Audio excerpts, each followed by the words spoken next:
This is one sinister looking tree, and according to the locals, who told us of its legends, everyone in the vicinity of Bernards Township seems to have a story about it. They say that at one time a farmer killed his entire family, then went to the tree to hang himself. According to some, numerous suicides and murders occurred around the evil arbor.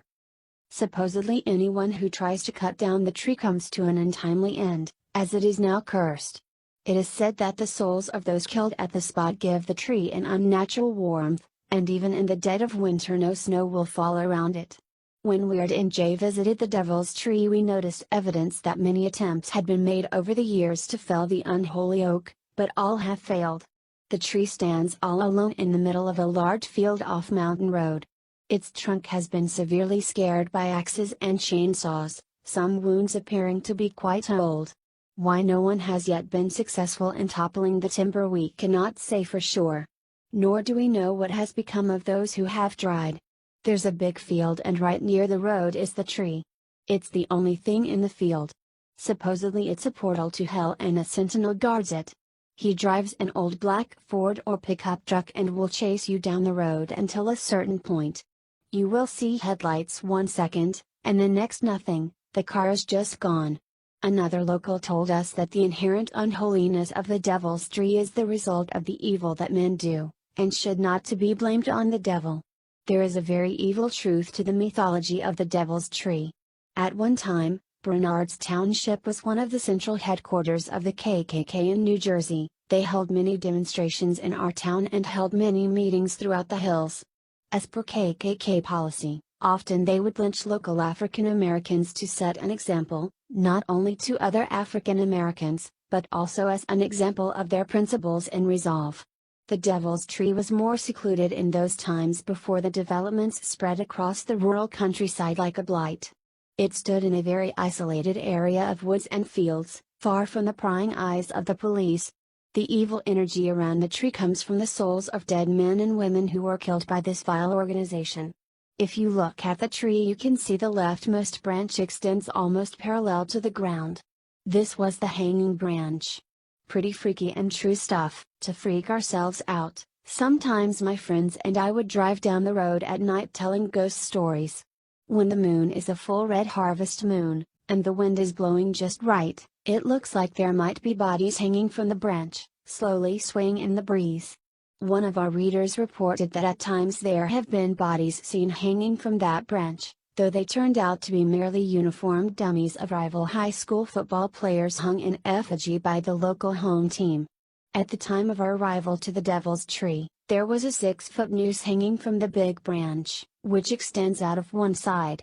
We noticed what looked like claw marks from a person or very large animal. To get a better view, myself and a friend climbed the tree to see if any unique marks were further up. After we climbed up, we were sitting on the branch trying to remove the noose. As we sat on the branch, we began to hear noises coming from inside the tree. When these noises grew even louder, a big bang sounded and a burst of energy came from the tree, sending myself and my friend flying into the air. When I crashed to the ground, I landed on my ankle, breaking it in 2 places. Right next to the Devil's Tree, there is a rock. It is very warm. Some people call it Heat Rock. People say it is the gate to hell.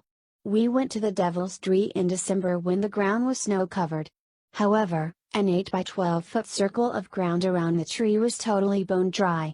Later, when we were driving home, one of our friends thought he was cool because he took a piece of bark off of the tree and had it on him in the car.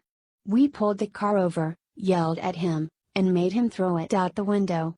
My friends and I went up to the Devil's Tree one night and got out of the car and touched the it. Afterward we went to Applebee's to get something to eat, and everyone that was sitting at the table suddenly had all of our hands turn black. We don't know why, but it took us 2.5 hours to get the blackness off of our hands. We have all heard the story of not messing with Devil's Tree, so we were smart and didn't mock the tree. We went right next to the tree, and put our ears next to the bark. We heard sounds of screaming and children playing. I went up to the Devil's Tree this past mischief night with 2 of my friends, both of whom were girls. I just wanted to scare them. I told them all the stories and tall tales that went along with it. I parked the car and proceeded to get out and walk to the tree. I got within arm's distance and reached out and touched it as I had many times before. It's kind of like a ritual I have. When I placed my hand on the tree, a single strike of lightning illuminated the sky. I don't know what caused it to happen, but when I touched the tree, the lightning struck, and when I took my hand off, the lightning disappeared. It could have been coincidence, or could have been paranormal proof of the legend's truth. Either way, I thought it was cool and it scares the hell out of me now.